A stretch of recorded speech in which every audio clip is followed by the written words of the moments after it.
अगर जिंदगी में कुछ पाना है तो तरीके बदलो, इरादे नहीं। हाय फ्रेंड्स, मैं हूं सुभाष चंद्रा। आपको यूट्यूब चैनल सुभाष मेहता पे स्वागत है। आज हम आपको डेसिमल्स अर्थात दशमलव पढ़ाएंगे। ये वीडियो अंत तक जरूर देखना। यदि अच्छा लगे तो लाइक शेयर सब्सक्राइब जरूर करिएगा। तो आइए हम पहला प्रश्न देखते हैं। पहला प्रश्न क्या है कि 0.2 और मल्टीपल क्या है, 0.1 है। फिर से मेरी बात को ध्यान से सुनिएगा। 0.2 है और 0.1 है। तो आप यहाँ पे ध्यान से देखिए, दशमलव से डरिएगा ही मत। आज हम दशमलव से डर ही खत्म कर देंगे। तो यहाँ पे आप ध्यान से देखिए, ये दशमलव ना देखो, केवल और केवल क्या देखोगे, यहाँ पे 2 है और यहाँ पे क्या है, 1 है। 2 है और क्या है, 1 है। तो हम इसे 2 समझ रहे हैं और इसे क्या समझ रहे हैं, 1 समझ रहे हैं। अगर हम मल्टीपल कर दे रहे हैं तो 2 1 कम कितना हो जाएगा, 2 हो जाएगा। अब यहाँ पे ध्यान से देखिए कितने अंक पे दशमलव लगा है, और दशमलव जब भी लगता है दाहिने तरफ से गिना जाता है। तो यहाँ पे ध्यान से देखिए, एक डिजिट के बाद यहाँ पे दशमलव लगा है, एक डिजिट के बाद यहाँ पे दशमलव लगा है, दाहिने तरफ से एक डिजिट के बाद दशमलव लगा है, दाहिने तरफ से एक डिजिट के बाद दशमलव लगा है। तो दाहिने तरफ से 2 अर्थात एक अंक पे यहाँ दशमलव लगा है, एक अंक पे यहाँ दशमलव लगा है, अर्थात 2 अंक पे दशमलव लगा है। तो हमें भी यहाँ पे 2 अंक लगाना चाहिए। तो एक ही अंक है, तो एक अंक हम क्या कर ले रहे हैं, 0 ले रहे हैं, अर्थात 0.02 पे क्या होगा हमारा, 2 0 के पहले हमें दशमलव लगे, क्योंकि यहाँ पे एक अंक है, यहाँ पे एक अंक है, एक और एक 2 अंक पे दशमलव लगा है। तो ऐसे एक और एक 2 अंक पे दशमलव लगा है, 0.02 ये हमारा क्या है, आंसर है। या हम इसे क्या कह सकते हैं, 0.02 क्या कह सकते हैं, हमारा आंसर है। आइए हम दूसरा प्रश्न देख लेते हैं। दूसरा प्रश्न क्या कह रहा है, 0.02 और मल्टीपल क्या, 0.0008। फिर से मेरी बात को ध्यान से सुनिएगा, 0.02 मल्टीपल 0.0008 है। तो आप यहाँ पे क्या सोचिएगा, दशमलव है ही नहीं। तो आप यहाँ बताइए क्या है, 2 है और यहाँ पे क्या है, 8 है। तो 2 8 कितना होता है, 2 8 16 होता है। अब ध्यान से देखिए, दाहिने तरफ से कितने अंक के बाद दशमलव लगा है, तो दाहिने तरफ से 1 अंक, 2 अंक, 3 अंक, 4 अंक। इधर पे कितने अंक है, 4 अंक है। और यहाँ पे 1 अंक, 2 अंक, अर्थात 2 अंक यहाँ पे है, 4 अंक यहाँ पे है। 4 अंक के बाद यहाँ पे दशमलव लगा है, 2 अंक के बाद दशमलव लगा है। तो 4 और 2 6 अंक पे दशमलव लगा है। तो हम भी क्या करेंगे, दाहिने तरफ से 6 अंक पे दशमलव लगाएंगे, जबकि यहाँ पे 2 ही अंक है। तो 6 अंक बनाने के लिए हमें 0 0 लिखना पड़ेगा। तो अर्थात 1 2 3 4 5 6, अर्थात हमारा क्या हो गया, 0.000016 हमारा क्या रहा, आंसर रहा। आइए हम तीसरा प्रश्न देख लेते हैं। तीसरा प्रश्न क्या कह रहा है, तीसरा प्रश्न ये कह रहा है 0.32 और मल्टीपल क्या, 5.00। फिर से मेरी बात को ध्यान से देखिएगा, तीसरा प्रश्न क्या कह रहा है, 0.32 मल्टीपल 5.00। अब यहाँ पे मेरी बात को ध्यान से सुनिएगा, अगर हम 0.4 लिख रहे हैं तो इसका मतलब क्या है, ये 0.4 ही है। अगर हम क्या लिख रहे हैं, 4.5 लिख रहे हैं, इसका मतलब ये क्या है, 4.5 ही है। लेकिन अगर हम क्या लिख रहे हैं, 4.0 लिख रहे हैं, तो ये क्या है, केवल और केवल 4 है। अब आप कहोगे ये क्यों, क्योंकि दशमलव के बाद 0 को कभी नहीं लिया जाता है, केवल और केवल क्या है, ये 4 है। जैसे हम क्या लिखूं, 5.00, अर्थात ये केवल 5 है, दशमलव के बाद 0 को नहीं लिया जाता है। जैसे मैं क्या लिखूं, 0.200, अर्थात ये क्या है, मेरी बात को ध्यान से सुनिएगा, दशमलव के बाद 0 को नहीं लिया जाता है। तो हम यहाँ क्या कहेंगे, 0.2। दशमलव के बाद 0 कभी भी हो तो उसे हम नहीं लेते हैं। तो यहाँ पे मेरी बात को ध्यान से सुनिएगा, दशमलव के बाद हम 0 को नहीं पढ़ेंगे। तो यहाँ पे क्या है, 0.32 है और यहाँ पे क्या है, 5 है। अगर हम इसका मल्टीपल कर दें तो 5 दूना कितना हो जाएगा, 10 हो जाएगा, 3 पचे 15 और 1 कितना हो जाएगा, 16 हो जाएगा। अब आप दशमलव के बारे में सोचो, यहाँ पे ध्यान से देखिए, दाहिने तरफ से 1 और 2, अर्थात 2 अंक पे दशमलव लगा है, दाहिने तरफ से 2 अंक पे दशमलव लगा है। यहाँ भी हम दाहिने तरफ से 2 अंक पे दशमलव लगा देंगे, तो यहाँ पे दशमलव लगेगा और दशमलव के बाद 0 को नहीं लेते हैं, अर्थात हमारा जो आंसर रहा वो क्या रहा, 1.6 हमारा क्या रहा, आंसर रहा।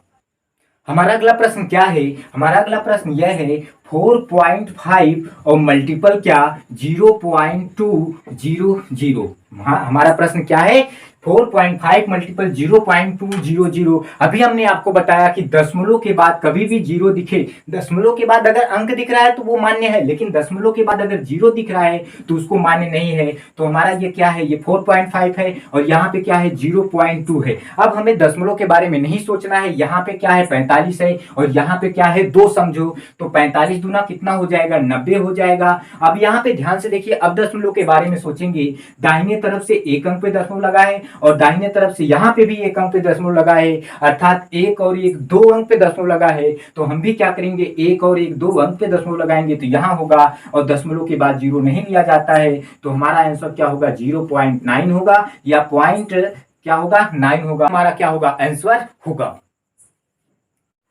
हमारा अगला प्रश्न क्या है, यहाँ पे ध्यान से देखिएगा, 0.003 मल्टीपल 0.05 मल्टीपल 0.100। तो यहाँ पे मेरी बात को अगर ध्यान से सुनिएगा, हमें दशमलव के बाद जीरो को लेना नहीं है। तो अब हमारे पास क्या बचा 0.003 मल्टीपल 0.05 मल्टीपल 0.1। अब हमें क्या करना है, दशमलव के बारे में सोचना ही नहीं है, यहाँ पे केवल हमें डिजिट दिखना चाहिए। यहाँ पे क्या है 3 है और यहाँ पे क्या है 5 है और यहाँ पे क्या है 1 है। 3 5 जा 15, 1 जा 15, अर्थात 3 25 15, एक कम 15, अर्थात हमारे पास क्या रहा 15 रहा। अब हमें दशमलव के बारे में सोचना है। दाहिने तरफ से यहाँ पे एक अंक पे है, यहाँ पे दाहिने तरफ से 2 अंक पे है, यहाँ दाहिने तरफ से 3 अंक पे है। अगर हम जोड़ूं तो 1 2 3 4 5 6 अंक पे दशमलव लगा है दाहिने तरफ से, तो हमें भी इसमें 6 अंक पे दाहिने तरफ से लगाना है, जबकि 2 अंक है, बाकी को क्या कर लें 0 0 लिख ले रहे हैं। तो अब कितना हो गया 2 2 4 2 6। तो यहाँ पे हम क्या लगा लेते हैं, दशमलव लगा लेते हैं। ये हमारा क्या रहा आंसर रहा, या तो हमें क्या कर लेना है, आगे भी 0 लगा लेना है। हमारा अगला प्रश्न क्या है, हमारा अगला प्रश्न है 0.03 मल्टीपल 0.500 मल्टीपल 0.002 00। तो यहाँ पे मेरी बात को ध्यान से इस बात को समझिएगा कि दशमलव के बाद अगर क्या हो, दशमलव के बाद अगर कोई अंक के बाद जीरो हो तो हम इसे नहीं लेंगे। तो यहाँ दशमलव के बाद जीरो को नहीं लेंगे। यहाँ तो ये दशमलव के बाद जीरो, जीरो के बाद 2 है तो इतना तो लेना ही है, ये दोनों जीरो तो लेंगे, ये 2 भी लेंगे, लेकिन इसके बाद की वैल्यू जो हम नहीं लेंगे। यहाँ पे देखिए दशमलव के बाद वैल्यू, इसके बाद की हम जीरो को नहीं लेंगे। अर्थात हमारे पास क्या है 0.03 है और यहाँ पे क्या है 0.5 है और यहाँ पे क्या है 0.00 क्या है 2 है। तो हमें दशमलव के बारे में सोचना ही नहीं है। तो यहाँ पे मेरी बात को ध्यान से सुनिएगा, यहाँ पे क्या है 3 है, यहाँ पे 5 है, यहाँ पे 2 है, अर्थात 3 5 जा 15, 2 जा 30, अर्थात क्या 3 25 15, 15 दूना कितना होता है 30 होता है। अब यहाँ पे मेरी बात को ध्यान से सुनिए, दाहिने साइड से कितने अंक पे दशमलव लगा है, यहाँ पे ध्यान से देखिए 1 अंक पे, 2 अंक पे, 3 अंक पे, अर्थात यहाँ 3 अंक पे दशमलव लगा है, यहाँ 1 अंक पे लगा है और यहाँ कितने अंक पे 2 अंक पे, अर्थात 1 2 3 4 4 2 6। तो 6 अंक पे हमें दशमलव लगाना है, 1 2 हो गया है, 3 4 5 और 6 अंक पे जैसे ही हम यहाँ पे दशमलव लगाएंगे, ये हम जीरो नहीं लेंगे, तो हमारे पास क्या हो गया 0. ये हमारा क्या रहा आंसर रहा, क्योंकि दशमलव के बाद जीरो है लेकिन यहाँ पे डिजिट के बाद जीरो हमें नहीं लेना है। यहाँ पे मेरी बात को ध्यान से सुनिएगा, हमारा प्रश्न क्या है 4 डिवाइड बाई 0.0025। तो यहाँ पे मेरी बात को सुनिएगा, 4 और बटे में क्या है 0.0025 है। बात को ध्यान से सुनिएगा, जब हम नीचे का दशमलव जब कभी भी हटाएंगे तो इसका जितना दशमलव के बाद जितना जीरो होगा उसको हम ऊपर लिखेंगे।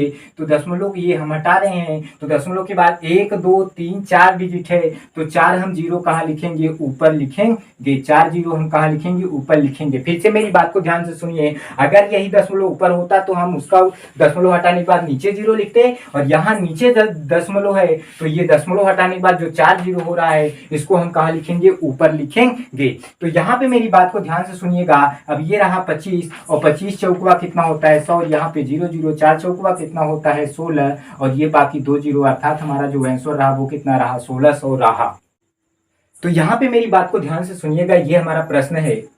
तो आइए हम अगला प्रश्न देखते हैं। अगला प्रश्न क्या है 0.000036 डिवाइड बाई 0.18। तो हम इसे क्या लिख सकते हैं 0.00036 अपान क्या लिख सकते हैं 0.18, अब मेरी बात को ध्यान से सुनिएगा, अगर हम ये दशमलव उड़ाएं तो 2 2 4 2 6 जीरो हम कहाँ लिखेंगे, यहाँ पे नीचे लिखेंगे। और अगर हम ये दशमलव उड़ाएं तो 1 2 2 अंक हम कहाँ लिखेंगे, 2 जीरो कहाँ लिखेंगे, हम ऊपर लिखेंगे। अब आप कहेंगे होंगे ये कैसे, 2 2 4 2 6, 10 के पावर 6 क्यों? देखिए मेरी बात को ध्यान से सुनिए, अगर 2 जीरो है तो 10 के पावर हम 2 लिख सकते हैं। और ये अगर हमारे पास 3 जीरो है तो हम 10 के पावर 3 लिख सकते हैं। अगर 4 जीरो है तो 10 के पावर हम क्या लिख सकता हूँ, 4 लिख सकता हूँ। तो ऐसे यहाँ पे देखो दशमलव उड़ाने के बाद 2 2 4 2 6 डिजिट था, वो जो 6 जीरो था हम यहाँ पे 10 के पावर 6 लिखेंगे। और दशमलव के बाद 1 2 था और नीचे वाला हम कहाँ ले जाएंगे, ऊपर ले जाएंगे, हम 10 के पावर 2 लिख सकते हैं। अब यहाँ पे ध्यान से देखिए 2 और ये पूरा कट गया तो हमारे पास कितना बचा, 4, अर्थात 6, ये 2 था और ये 6 था तो 2 कट गया तो बचा कितना, 10 के पावर 4। और यहाँ पे क्या रहा, पूरा 36 रहा और नीचे क्या 18 और नीचे क्या आपका है 10 के पावर 4 है। तो 18 दूना कितना होगा, 36, अर्थात 2 बटे हम क्या लिखेंगे, 4 जीरो लिखेंगे, 4 जीरो यहाँ पे लिखेंगे। तो अब हम इसे क्या कर सकते हैं, 1 2 3 4, 4 अंक पे दशमलव है तो हम क्या करेंगे, 4 अंक पे दशमलव लगाने के लिए हम क्या करेंगे, 1 2 3 4 यहाँ पे दशमलव लगाएंगे तो हमारा जो आंसर रहा 0.0002 हमारा आंसर रहा। अब यहाँ पे हमारा ये प्रश्न है, 9वां प्रश्न है। तो 9वां प्रश्न में अगर आप ध्यान से देखिएगा, दशमलव के बाद डिजिट होना चाहिए लेकिन जीरो नहीं होना चाहिए, तो हमें इससे मतलब नहीं है। दशमलव के बाद डिजिट होना चाहिए लेकिन जीरो नहीं होना चाहिए, इससे हमें मतलब नहीं है और ऐसा कहीं पे नहीं है। तो अब हमें मेरी बात को ध्यान से सुनिएगा, हमें क्या करना है, हमें कोई भी दशमलव के बारे में नहीं सोचना है, ना तो दशमलव से डरना है, केवल हमें डिजिट के बारे में सोचना है। यहाँ पे क्या है, 196 है और यहाँ पे क्या है, 289 है और यहाँ पे क्या है, 169 है। और बटे पूरे में यहाँ पे क्या है, 13 है और यहाँ पे क्या है, 14 है और यहाँ पे क्या है, 34 है और साथ साथ में क्या है, 17 है। अब यहाँ पे मेरी बात को ध्यान से सुनिएगा, ऊपर का जितना दशमलव होगा नीचे लिखेंगे और नीचे का जितना दशमलव होगा वो कहाँ लिखेंगे, ऊपर लिखेंगे। तो यहाँ पे मेरी बात को ध्यान से सुनिए, दाहिने तरफ से गिनते हैं, 1 2 3 अंक यहाँ है और 2 अंक यहाँ है, 2 अंक यहाँ है, अर्थात 1 2 3 4 5 6 7, अर्थात 7 जीरो है। और ये ऊपर का 7 जीरो कहाँ लिखेंगे, नीचे लिखेंगे। तो हम 10 के पावर हम डायरेक्ट 7 लिख सकते हैं। और ये नीचे का देखते हैं कितना अंक है, यहाँ पे 1 अंक पे दशमलव है, यहाँ पे 2 अंक पे है और यहाँ पे 1 अंक पे, यहाँ पे 4 अंक पे दशमलव है। तो अगर हम गिनूंगा 1 2 3 4 5 6 7 8 अंक पे, अर्थात ये जो नीचे का पूरा जीरो है वो कहाँ हम लिखेंगे, ऊपर लिखेंगे। तो 10 के पावर हम क्या लिखेंगे, 8 लिखेंगे। और ये ध्यान से देखिए, इससे कट गया तो केवल क्या बचा, ऊपर 10 बचा। तो अब मेरी बात को ध्यान से सुनिएगा, यहाँ पे देखिएगा 14 14 में कितना होता है, 196 होता है और 13 13 में कितना होता है, 169 होता है। और यहाँ पे मेरी बात को ध्यान से सुनिएगा, 17 17 में कितना होता है, 289 और 17 दूना कितना, 34 और 2 सत्तू कितना, 14। तो 17 3 कितना हुआ, 91 और बाकी ये जीरो था, हम यहाँ पे जीरो लगा देंगे। हमारा आंसर क्या रहा, 910 और यही हमारा क्या रहा, आंसर रहा। यहाँ पे मेरे पास देखिए एक सवाल है और सवाल में ये समझना है कि दशमलव के बाद डिजिट होना चाहिए लेकिन क्या नहीं होना चाहिए, जीरो नहीं होना चाहिए। सवाल में दशमलव के बाद डिजिट होना चाहिए लेकिन जीरो नहीं होना चाहिए। सवाल में दशमलव के बाद जीरो नहीं होना चाहिए। सवाल में दशमलव के बाद डिजिट होना चाहिए लेकिन जीरो नहीं होना चाहिए। अब हमें केवल क्या सोचना है, दशमलव के बारे में सोचना ही नहीं, केवल डिजिट के बारे में। यहाँ पे क्या देख रहे हो, यहाँ पे 25 देख रहे हो और यहाँ पे क्या देख रहे हो, 12 देख रहे हो और यहाँ पे क्या देख रहे हो, 45 देख रहे हो और यहाँ पे क्या देख रहे हो, 64 देख रहे हो और बटे में क्या, यहाँ पे भी 25 है और यहाँ पे क्या है, 4 है और यहाँ पे क्या है, 9 है और यहाँ पे क्या है, 2 है। अब मेरी बात को ध्यान से सुनिएगा, जो ऊपर का पूरा दशमलव है नीचे लिखना है और नीचे का पूरा दशमलव ऊपर लिखना है। तो आइए ध्यान से देखते हैं कहाँ कहाँ दशमलव लगा, ये तो लगा नहीं है। यहाँ पे 1 और 1 2 अंक पे लगा है, यहाँ पे 1 अंक पे लगा है, यहाँ भी 2 अंक पे लगा है, अर्थात 2 1 3 3 2 कितना, 5 अंक। 5 अंक पे जीरो है, दशमलव के यहाँ पे डिजिट के बाद 5 5 अंक पे दशमलव है तो हम भी नीचे क्या लिखेंगे 10 के पावर 5 लिखेंगे। ऊपर का जितना जीरो होगा हम कहाँ लिखेंगे नीचे लिखेंगे। अब नीचे का जो जीरो होगा हम ऊपर लिखेंगे। तो यहाँ पे अगर आप ध्यान से देखिए दाहिने तरफ से 2 अंक पे दशमलव लगा है, यहाँ पे कितने अंक पे लगा है 3 अंक पे, यहाँ पे 1 अंक पे अगर हम जोड़ूं तो 2 2 3 5 और 1 6 और नीचे का जीरो ऊपर लिखूंगा तो 10 के पावर क्या लिखूंगा 6 लिखूंगा। अगर ये काट दूं तो केवल 10 बचेगा। अब यहाँ पे मेरी बात को ध्यान से देखिए 25 से 25 कट गया और यहाँ पे देखिए 4 2 से अगर हम काटू 2 चौकवा 8 8 अट्ठाई कितना 64 और यहाँ पे 9 बचे कितना 45। तो आप मुझे बताइएगा यहाँ पे क्या है 5 अंठू 40 है और 40 गुणे 12 करोगे तो कितना हो जाएगा 40 गुणे 12 480 होगा और यहाँ पे एक जीरो था हम इसको लगा दिए तो हमारा आंसर क्या रहा 4800 रहा। आइए हम कुछ स्क्वायर और क्यूब के बारे में थोड़ा सा समझ लेते हैं। तो यहाँ पे मेरी बात को थोड़ा सा अगर आप ध्यान से समझो, अगर हम क्या लिखूं, अगर यहाँ पे हम 0 पॉइंट क्या लिखूं 0.8 का अगर मैं वर्ग करूं, फिर से मेरी बात को ध्यान से सुनिएगा 0.8 का वर्ग करूंगा तो हमारा आंसर क्या होगा। तो आप अभी दशमलव के बारे में ना सोचो, केवल 8 सोचो। 8 का वर्ग कितना होता है 8 का वर्ग 64 होता है। अब यहाँ पे ध्यान से देखिए कितने अंक पे दशमलव लगाओगे, अब इसके बारे में थोड़ा सा समझना है। यहाँ पे एक डिजिट है, अगर एक का मैं 2 से गुणा करूं तो 1 2 के 2 होता है, अर्थात हमें 2 अंक पे दशमलव लगाना है। दाहिने तरफ से 2 अंक पे दशमलव लगाऊंगा तो हम क्या कहूंगा 0.64 अर्थात यही हमारा क्या है 0.8 का होल वर्ग है। फिर से मेरी बात को सुनिए 8 का वर्ग 64 हम अगर देख पा रहे हैं तो अब यहाँ पे एक अंक है, एक का अगर हम दूना करें 1 2 के 2 अर्थात 2 अंक पे दशमलव लगाना है। दाहिने तरफ से 2 अंक पे मैंने क्या लगा दिया दशमलव लगा दिया। अब यहाँ पे मेरी बात को ध्यान से सुनिए, अगर हम क्या लिखूं यही 0.08 का होल वर्ग लिखूं तो आप दशमलव के बारे में अभी ना सोचो, आप केवल क्या सोचो 8 के बारे में। 8 का वर्ग कितना हो जाएगा 8 का वर्ग 64 हो जाएगा। अब यहाँ पे मेरी बात को ध्यान से सुनिएगा, यहाँ पे एक डिजिट है, यहाँ भी एक डिजिट है, अर्थात एक एक 2 डिजिट है। अगर 2 दूना मैं करूं तो 2 दूना 4 हो जाएगा। 4 अंक पे दाहिने तरफ से 4 अंक पे दशमलव लगाना है तो 4 अंक दशमलव लगाने के लिए हम क्या लिखेंगे कि ये हमारा क्या रहा, ये हमारा 0.08 का होल वर्ग रहा, क्योंकि 1 2 3 4 4 अंक पे हमारा दाहिने तरफ से 4 अंक पे क्या लगा है दशमलव लगा है। अगर हम यही मेरी बात को ध्यान से सुनिएगा 0.00 और यहाँ पे 4 हो जाए और इसका होल वर्ग हो जाए तो आप क्या लिखोगे। तो आप अभी दशमलव के बारे में ना सोचो, आप केवल ये सोचो कि ये 4 का वर्ग कितना हो जाएगा 4 का वर्ग 16 हो जाएगा। अब यहाँ पे ध्यान से देखिए ये एक डिजिट है और ये 2 डिजिट है और ये 3 डिजिट है। अगर 3 का दूना कर दूं 3 दूना 6 होता है, दाहिने तरफ से 6 अंक पे दशमलव लगेगा तो 2 अंक हो गया, ये तीसरा, ये चौथा, ये पांचवा और ये छठवां, अर्थात जो हमारा आंसर रहा वो क्या रहा कि हमारा रहा 0.00016 हमारा क्या रहा आंसर रहा। अगर हम यही क्या कह दूं 0.000 और यहाँ पे 4 कर दूं तो हमारा क्या वर्ग होगा। तो आप क्या कहोगे 4 का वर्ग कितना होता है 16 होता है। यहाँ पे 1 अंक 2 अंक 3 अंक और 4 अंक, और 4 का दूना कितना होता है 8 अंक, अर्थात दाहिने तरफ से हमें 8 अंक पे डिजिट 8 डिजिट पे हमें क्या लगाना है दशमलव लगाना है। तो 2 यहाँ दिख रहा है 3 4